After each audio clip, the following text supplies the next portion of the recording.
এটার নাম sir DPDT double pole double throw. এটা থেকে একটা ফিউজের ওয়্যার আছে, মেইন লাইন, যেটা কারেন্ট ঢুকে এই সার্কিটে এটা দিয়ে দিলাম।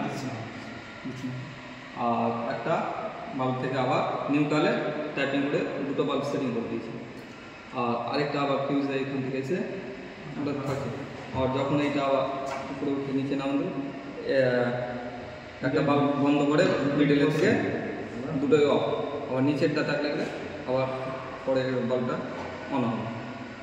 এটা সিস্টেম না, এটা ডাবল রুম বা ডাবল বাড়ি থেকে ইউজ করে ওটা দেয় একটা সার্কিট থেকে, আর অন্যটা অফ করলে আবার ওটা ইউজ করলে এটা চলে যায় মিডিল সুইচের সাথে।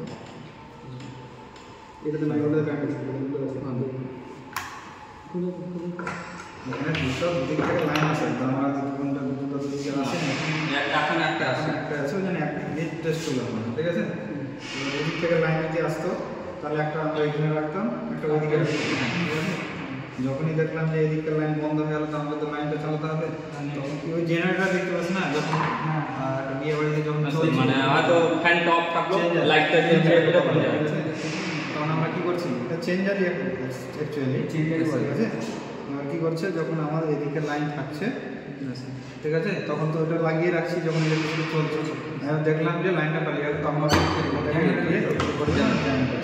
তাহলে কি হবে, যদি বাই চান্স লাইনটা চলে আসে আমার, ঠিক আছে, দুটো লাইন কি একসঙ্গে হয়ে যাবে, ওই জন্য কি হয়েছে, এটা কাট হয়ে গেল। এবার দেখলাম যে কী হলো, যে আমাদের লাইনটা চলে এসছে, তখন আমরা ফাট করে এটাকে লোড থেকে হারিয়ে করে দিলাম, এই জায়গাটা বন্ধ করে, বুঝতে পারলে।